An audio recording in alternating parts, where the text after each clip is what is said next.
విశాఖలో జరిగిన యోగాంధ్ర కార్యక్రమం విజయవంతంగా జరిగింది. ఈ కార్యక్రమంలో పాల్గొనడం తమకెంతో సంతోషాన్నిచ్చిందన్నారు మహిళా మనులు. యోగా తమ జీవితంలో నిత్యం ఒక కార్యక్రమంగా నిర్వహిస్తామని చెబుతున్నారు. దీనిపై మరింత సమాచారం మా ప్రతినిధి వరప్రసాద్ అందిస్తారు. విశాఖపట్నంలో జరిగిన ఈ యోగాంధ్ర కార్యక్రమంలో పాల్గొన్న కొంతమంది మన దగ్గర ఉన్నారు మహిళలు.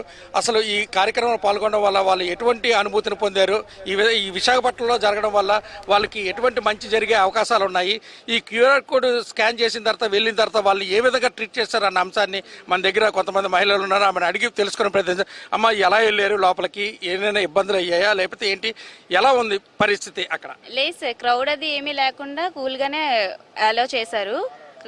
అది క్యూఆర్ కోడ్ స్కాన్ చేసిన తర్వాత మ్యాటిస్ ఎక్కడైతే క్యాబిన్స్ ఖాళీగా ఉన్నాయో అక్కడికి లైన్గా పంపించారు. బాగుంది, చాలా పీస్ఫుల్గా అయింది. ఎలాగ మీరు కూడా యోగా చేశారు కదా, సూర్య నమస్కారాలు చేశారా లేకపోతే ఇతరత్ర ఏమైనా వార్మప్ చేసిన తర్వాత చేశారా? బేసిక్ నుంచి స్టార్టింగ్ నుంచి మొత్తం చేయించారు. బాగుంది. ఎన్ని సెట్లు చేశారు? సూర్య నమస్కారాలు కాదు కానీ ముందు స్టార్టింగ్ నుంచి అన్ని చేయించారు. చెప్పమ్మా, నువ్వు ఎలాగా అనుభూతి పొందావు చెప్పండి.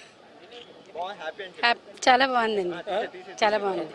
అమ్మ చెప్పండి, ఇప్పుడు యాక్చువల్గా ఇప్పుడు ఈ కార్యక్రమంలో పాల్గొన్న విశాఖవాసిగా నువ్వు ఒక మహిళగా ఎలా ఫీల్ అవుతున్నావు అమ్మా? చాలా హ్యాపీగా ఫీల్ అయ్యాను దీనికి వచ్చినందుకు. చాలా బాగా చేశారు అన్ని.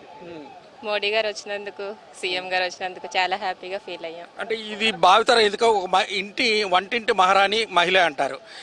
భావితరాలు అంటే మీ పిల్లల్ని పెంచే దీంట్లోనే ప్రధాన పాత్ర మహిళదే. ఇటువంటి నేపథ్యంలో ఈ యోగాలో మీరు పాల్గొన్నారు.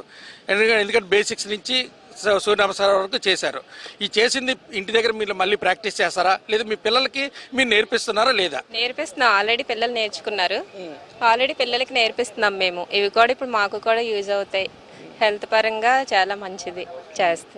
అదే ఎందుకంటే చాలా మంది కరోనా సమయంలో కూడా ఒక యోగా వల్ల బయటపడ్డామని చెప్పేసి అని అంటున్నారు.